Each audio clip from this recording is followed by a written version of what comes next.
Hola, ¿qué tal audiencia? Mi nombre es Artemio Salazar y soy el conductor del tren. Un día más les doy la bienvenida a este su programa, El Maquinista Historias de Terror. Así que prepárense un café, pónganse los audífonos y disfruten este relato.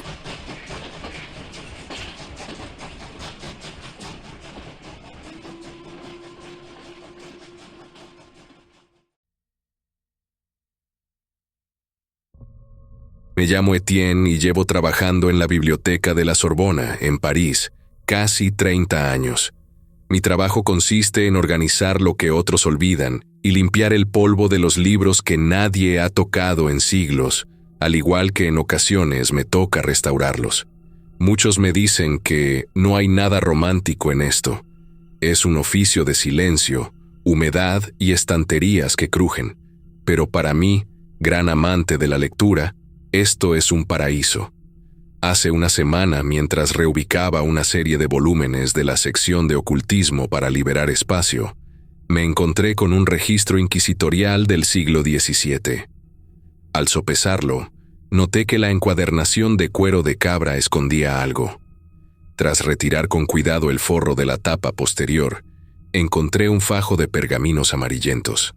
Era una confesión privada de Gerberto de Aurillac, el hombre que el mundo conoció como el Papa Silvestre II, y si no sabes de quién hablo, este papa en sus épocas fue catalogado como un hombre pactado con el diablo. Silvestre II fue un pontífice, cuya inteligencia lo convirtió tanto en orgullo de la Iglesia como en objeto de sospecha. Desde antes de ocupar el trono papal, su dominio de las matemáticas, la astronomía y los saberes aprendidos fuera de los círculos tradicionales despertaba incomodidad entre muchos clérigos. Pero una vez investido como papa, los murmullos se volvieron acusaciones veladas. Decían que ningún hombre podía comprender los números como él lo hacía sin haber pagado un precio oscuro. Decían que su conocimiento no era inspiración divina, sino revelación prohibida. Lo que comenzó como comentarios en pasillos se transformó en exclusión deliberada, en sermones indirectos que hablaban del orgullo intelectual como antesala de la condena. Silvestre no respondió públicamente. En lugar de eso, comenzó a escribir. La carta está dividida en entradas que parecen registros de un diario de guerra personal. En su entrada fechada en el otoño de su segundo año de papado, Silvestre relata un evento que marca el inicio de su segregación. Hoy el refectorio era una tumba. Al entrar, el eco de mis propios pasos sobre las baldosas de piedra me resultó obsceno, pues el silencio de los cardenales era absoluto. Me senté a la mesa principal, frente a una escudilla de potaje, y pude sentir cómo el aire se estancaba. El cardenal Bonifacio, que estaba sentado a mi derecha, dejó de masticar en cuanto mi túnica rozó su banco. Observé sus manos. Estaban blancas de tanto apretar los cubiertos. No me miró. En lugar de eso, se levantó con un movimiento brusco, haciendo que su silla chirriara contra el suelo, y se marchó sin pedir permiso ni hacer la reverencia debida. El resto de los clérigos bajó la cabeza sobre sus platos, evitando mis ojos como si el simple contacto visual fuera un pecado capital. Comí solo, escuchando el sonido de mis propias mandíbulas, mientras al otro lado de la sala, los murmullos crecían como un enjambre de avispas. Decían que el pan en mi boca no se convertía en alimento, sino en ceniza, porque mi cuerpo ya no era templo de Dios, sino un receptáculo de números y saberes árabes que ellos consideran ponzoña. La carta detalla cómo el desprecio se filtró en los actos más sagrados. En una entrada posterior, Silvestre describe la tensión durante una misa mayor en la basílica. Subí al altar con las piernas pesadas. Sabía que cada movimiento de mis manos era analizado por 200 pares de ojos cargados de sospecha. Al elevar el cáliz, el silencio de la congregación no era de respeto, sino de una vigilancia feroz. Pude ver al obispo de León, un hombre cuya ignorancia solo es superada por su soberbia, inclinado hacia adelante desde su sitial. Tenía la boca entreabierta, esperando que yo tropezara en las oraciones del canon, esperando que mis labios pronunciaran una invocación prohibida o que un rayo cayera sobre el altar para fulminarme. Al terminar el rito, el vacío fue inmediato. Los sacerdotes se dispersaron con una prisa antinatural, evitando el pasillo central por donde yo debía pasar. Nadie buscó mi bendición. Nadie quiso rozar mis vestiduras. Me quedé solo bajo el domo, con el olor del incienso golpeándome la cara, comprendiendo que para ellos soy un herético que viste las ropas del pescador.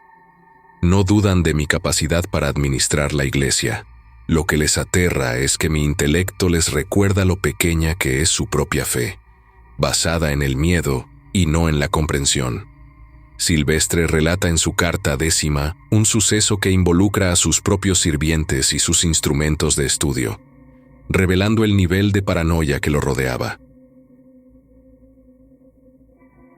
Anoche entré en mi estudio privado después de las vísperas y encontré a mis secretarios huyendo de la estancia. Al acercarme a la mesa de trabajo, vi que mi astrolabio de bronce, el que traje conmigo desde las tierras del sur, había sido movido. Estaba cubierto por una capa de sal bendita y agua estancada. Los muy ignorantes creen que el metal puede albergar entidades si se usa para medir la posición de las estrellas. Limpié el instrumento con el dorso de mi túnica, sintiendo una rabia gélida. Estos hombres, que se dicen servidores del Altísimo, temen a la geometría como si fuera la mordedura de una serpiente. Han empezado a revisar mis cajones cuando creen que estoy en el oratorio. Buscan diagramas, buscan pactos firmados con sangre, buscan cualquier cosa que justifique el odio que me tienen.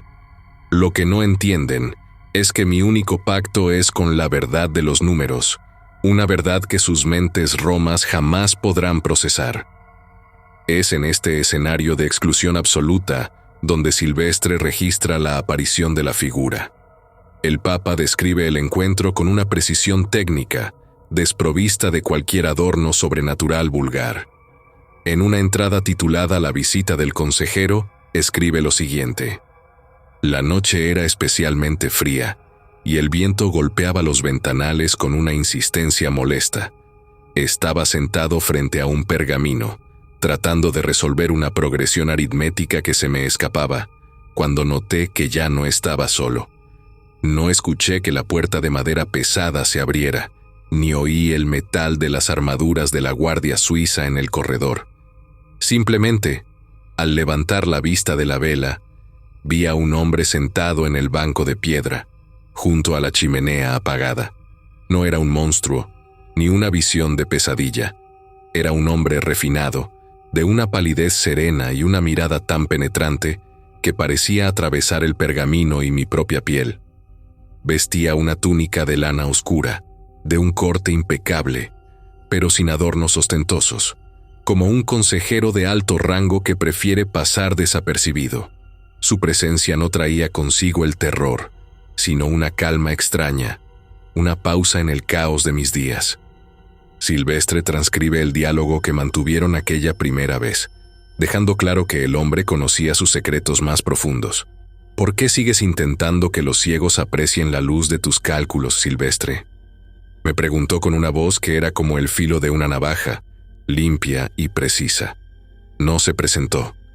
No me pidió que me arrodillara. Se limitó a observar mi trabajo con una familiaridad que ningún otro hombre en Roma posee. Me habló de las dudas que me asaltan cuando observo la curvatura del horizonte y de la frustración que siento al tener que explicar la lógica a hombres que solo entienden de supersticiones y castigos. Al principio pensé que era un espía de la corte francesa o un enviado de algún reino lejano con intereses políticos, pero sus palabras eran demasiado íntimas. Hablaba de mis pensamientos no pronunciados, de las noches que paso en vela preguntándome si soy el único hombre cuerdo en una ciudad de lunáticos. No ofrecía amenazas, ofrecía una conversación que yo llevaba años necesitando. El Papa relata que el hombre empezó a presentarse con mayor frecuencia, siempre en los momentos de mayor humillación. En una entrada posterior, Silvestre narra la reacción del visitante ante los sermones que lo acusaban de soberbia intelectual. Hoy escuché al predicador en San Juan de Letrán hablar sobre cómo el conocimiento excesivo es la soga con la que el orgullo ahorca al alma. Sé que se refería a mí. Todos en la nave se giraron a mirarme con esa compasión falsa que precede a la condena. Al llegar a mi estudio, el hombre ya estaba allí, esperándome en las sombras del rincón. Se rió con un sonido casi imperceptible cuando le conté lo sucedido. «Ellos nunca te comprenderán», me dijo, mientras caminaba hacia la mesa y pasaba sus largos dedos sobre mis mapas estelares. «No es que te odien por lo que haces, te odian por lo que eres. Tú eres un arquitecto de la realidad, Silvestre, y ellos son solo el barro que se arrastra por el suelo. ¿Por qué te importa el juicio de quienes no pueden concebir el infinito? No están hechos para pensar como tú. Sus mentes son recipientes pequeños que se desbordan con una sola gota de verdad. Tú, en cambio, eres un océano que ellos temen navegar». Silvestre admite en su carta que empezó a depender de estas charlas. Describe cómo el visitante le daba validación en cada punto donde la iglesia le daba la espalda. En una entrada fechada en febrero, el Papa anota: «El hombre me mira desde la oscuridad y me dice que tengo razón. Me dice que mi superioridad no es un pecado, sino una responsabilidad. Me ha explicado que los cardenales que me evitan no lo hacen por celo religioso, sino por una envidia primaria que les corroe las entrañas al verse reflejados en mi luz. Me ha validado en mis descubrimientos sobre el vacío y sobre la música de las esferas celestes, corrigiendo mis errores con una sencillez que me humilla y me fascina al mismo tiempo. Ya no busco la aprobación de los hombres que visten de rojo. Ahora solo espero a que caiga la noche para escuchar la voz de quien realmente entiende el peso de mi corona. Con él, no tengo que fingir humildad. Con él, puedo ser el genio que Dios, o quien sea, quiso que fuera». La carta continúa describiendo cómo el visitante conocía los nombres de sus enemigos y las palabras exactas que estos pronunciaban en sus reuniones secretas. Silvestre escribe sobre un evento ocurrido tras un sínodo especialmente tenso. El cardenal Bonifacio volvió a proponer que mis escritos sobre astronomía fueran revisados por una comisión de teólogos analfabetos. Al regresar a mis aposentos, el hombre me recibió con una sonrisa que no mostraba los dientes. Me repitió palabra por palabra lo que Bonifacio había dicho en la cámara secreta, incluso los insultos que profirió contra mi madre. Me dijo que un hombre como yo no debería estar sujeto al juicio de tales parásitos. Me hizo ver que mi aislamiento no es una condena, sino un privilegio. «Tú no perteneces a este tiempo ni a esta estirpe», me dijo. Y en ese momento, sentí que la soledad que me había estado matando se convertía en una armadura. Ya no me duele que no compartan mi mesa, porque ahora soy yo quien no desea su compañía. Silvestre anota detalles sobre la fisionomía del hombre que, en cualquier otra circunstancia, le habrían resultado alarmantes. Menciona que el visitante nunca parpadeaba, ni siquiera cuando la luz de las velas bailaba directamente frente a sus ojos. Dice que su piel tenía la temperatura del mármol y que su voz no parecía provenir de una garganta humana, sino del aire mismo. Sin embargo, el Papa justifica todo esto en sus escritos, atribuyéndolo a una naturaleza superior que él, en su ignorancia anterior, no había sabido reconocer. Estaba tan sediento de validación que habría aceptado a cualquier entidad que le ofreciera el respeto que el Vaticano le negaba. En la última parte de esta primera sección de la carta, Silvestre relata cómo el hombre se volvió su sombra constante en los momentos de crisis. No pedía sacrificios, no pedía oraciones, no pedía oro. Solo pedía que Silvestre se aceptara a sí mismo como lo que era. Un ser superior atrapado en una institución de mediocres. El Papa registra una conversación final antes de que sus escritos pasen a temas más oscuros. El hombre se puso de pie. Su túnica oscura se mezclaba con las sombras de los tapices. Me miró con esa mirada que parece leer cada fibra de mi cerebro y me puso una mano en el hombro. No sentí calor, pero sentí una fuerza que me estabilizó los nervios. Me recordó que la iglesia es solo una estructura de piedra y hombres asustados, mientras que el conocimiento es eterno. Me dijo que mi destino no era servir a los ignorantes, sino gobernar sobre la realidad que solo yo soy capaz de comprender. En ese instante, supe que no me importaba el origen de su poder, pues era el único que me ofrecía la justicia que el cielo me había negado durante años. «Ellos nunca te comprenderán», le decía, «porque no están hechos para pensar como tú». El hombre ofrecía lo que Silvestre más anhelaba: validación. En la entrada de la carta fechada en octubre, Silvestre narra un encuentro en su estudio que marca el inicio de una presión más agresiva por parte del visitante. El tono de la conversación cambia de la simple validación a una incitación directa al dominio. Silvestre escribe: «Anoche el hombre se sentó frente a mi mesa de trabajo. No miró mis astrolabios ni mis pergaminos. Me miró a mí con una fijeza que me heló la sangre. Me dijo, con esa voz que nunca flaquea, que mi destino no era seguir mendigando respeto de un grupo de clérigos que apenas saben leer el latín de sus propios misales. Me susurró que mi mente era un instrumento superior, una pieza de ingeniería divina, o quizá no tan divina, que no debía desperdiciarse sirviendo a una institución que me odia.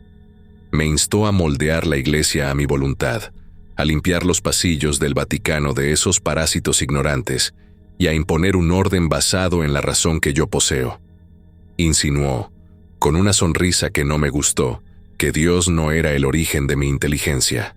Me dijo que el conocimiento que yo manejo, esa capacidad de ver la estructura numérica del mundo, le pertenecía a otro. No insistió. Simplemente dejó la idea flotando en el aire de la habitación. Si Dios me había dado este don, ¿por qué permitía que sus siervos me trataran como a un perro leproso? Silvestre admite en su carta algo que resulta devastador para su imagen de pontífice. Confiesa que hubo noches en las que escuchó esas palabras con una atención casi devota. En su entrada de noviembre, detalla un momento de debilidad extrema tras un enfrentamiento público con el cardenal Bonifacio. Hoy Bonifacio me acusó en pleno consistorio de haber traído libros prohibidos de las bibliotecas de Córdoba. Me llamó el Papa de los Sarracenos a la cara. Al regresar a mis estancias, estaba tan agotado que apenas podía sostener la pluma. El visitante apareció de inmediato. No me la muerte de Bonifacio. Me ofreció descanso. Me dijo que podía dejar de defenderme, que si aceptaba la fuente real de mi grandeza, el mundo dejaría de ser una amenaza para convertirse en mi taller. Escuché cada palabra con un hambre que me asusta. No era ambición lo que sentía, era un cansancio mortal.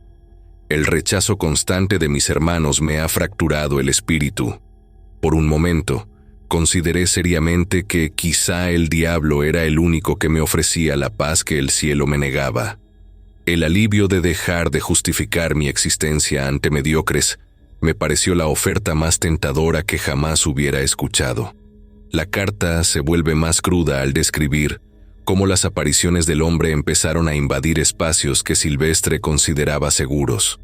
Ya no era solo el estudio nocturno. La presencia se filtraba en la vida cotidiana del Papa como una sombra que no se despega. Silvestre relata un suceso en los corredores del palacio. Caminaba hacia la capilla privada al alba. Los pasillos estaban vacíos y las antorchas chisporroteaban con un sonido molesto. De pronto, el hombre caminaba a mi lado. No escuché sus pasos, pero sentí el frío de su cercanía. Caminó conmigo en silencio, y al llegar a la puerta, me miró y me recordó que la iglesia ya me había condenado en sus corazones. Me dijo que para ellos yo ya era un aliado del infierno, que mis números eran mi sentencia, y que, puesto que ya cargaba con la culpa, bien podía disfrutar del poder que esa culpa me otorgaba. Esa noche, mis sueños fueron más reales que la vigilia. Soñé con una Roma donde los ignorantes eran silenciados y donde mis cálculos gobernaban las estrellas y los hombres por igual. Desperté con el sabor de la ceniza en la boca, dándome cuenta de que la tentación no era el pecado carnal, sino el resentimiento absoluto. En la carta 15, Silvestre confiesa que su fe no fue un escudo inquebrantable. Escribe con una honestidad brutal sobre sus dudas más profundas. He llegado a preguntarme si mi inteligencia es, en realidad, un arma forjada contra mi propia alma. Me pregunto si el don de entender los números fue una trampa desde el principio. El hombre me ha convencido de que puedo imponer orden, de que puedo callar a Bonifacio y a todos los que me llaman brujo, con un solo gesto si acepto la alianza silenciosa que él me propone. Por un instante, puse mi mano sobre la suya en la oscuridad del estudio. Su piel era fría, sentí paz. En ese momento no vi maldad, vi eficacia. Vi la posibilidad de que el mundo funcionara con la precisión de un reloj de agua, sin el ruido de la envidia humana. Consideré aceptar. Consideré convertirme en el monstruo que ellos ya creen que soy, solo para ver el miedo en sus ojos mediocres. Sin embargo, el manuscrito cambia de tono cuando Silvestre describe el momento en que comprendió la verdadera naturaleza de la trampa. No fue una revelación mística, sino un análisis lógico de sus propios sentimientos. En una entrada escrita con trazos gruesos y desordenados, relata su confrontación final con la presencia. Anoche comprendí el engaño. El hombre no me ofrecía poder para mejorar el mundo, ni para avanzar en la ciencia. Me estaba invitando al resentimiento. Me di cuenta de que, si aceptaba su ayuda, mi inteligencia dejaría de ser una herramienta de descubrimiento para convertirse en un arma de odio. El resentimiento es la grieta por donde la corrupción entra y se come el corazón. Al ver al hombre sentado en mi silla, con su mirada de ave de presa, comprendí que su validación era solo el veneno que necesitaba para que yo mismo destruyera lo que soy. Me puse de rodillas en el suelo frío. No me sentía fuerte, me sentía como un trapo viejo. Con la voz quebrada por el cansancio y el miedo, empecé a pronunciar un rezo. No era una oración triunfal, era el ruego de un hombre que se sabe débil y que no tiene más armas que una fe que apenas le queda. Silvestre describe la reacción de la figura ante este acto de sumisión religiosa. Es el momento más tenso de todo el manuscrito. En cuanto las palabras del rezo salieron de mi boca, el aire de la habitación se tornó gélido, de una manera que me dolió en los pulmones. El hombre se levantó de la silla con un movimiento fluido, antinatural. Por primera vez vi su verdadera cara. No hubo transformación física, pero su expresión se volvió distante, cargada de un desprecio que me hizo sentir insignificante. No era el desprecio de Bonifacio, que es humano y ruidoso. Era un desprecio absoluto, como el de un arquitecto que ve cómo su obra más perfecta se desmorona por una falla estructural que no previó. Me miró desde arriba y sonrió de una forma que nunca olvidaré. Era la sonrisa de alguien que ya no necesita fingir cortesía. No dijo nada más. Se fundió con las sombras del rincón y el silencio que dejó fue más pesado que su presencia. Después de ese evento, Silvestre anota que las apariciones se volvieron menos frecuentes, aunque el hombre no desapareció del todo. Seguía viéndolo de vez en cuando, al final de un pasillo o en el reflejo de una jarra de agua. Pero ya no había diálogos íntimos. El daño, sin embargo, ya estaba hecho. Las acusaciones de los otros clérigos no cesaron. En una de las últimas entradas, el Papa reflexiona sobre su situación. He resistido, pero mi nombre sigue manchado. Bonifacio y los suyos han ganado la batalla de la opinión. En los mercados de Roma se cuenta que hablo con cabezas de bronce y que el diablo me dicta las leyes al oído. No importa que yo haya rechazado la alianza. Para el mundo, ya estoy condenado. El visitante tenía razón en algo. Ellos nunca me comprenderán. Pero prefiero ser un paria fiel que un soberano corrupto. Mi inteligencia sigue siendo la misma, pero ahora la uso con el miedo de quien sabe que es un arma de doble filo. Me queda poco tiempo. Siento que el peso de este papado me está consumiendo la carne. Escribo estas hojas para que alguien, algún día, sepa que la lucha no fue contra los hombres, sino contra el espejo que el diablo me puso delante. La carta concluye sin grandes proclamas de victoria. Silvestre no afirma haber derrotado al mal de manera definitiva, ni se presenta como un héroe invulnerable.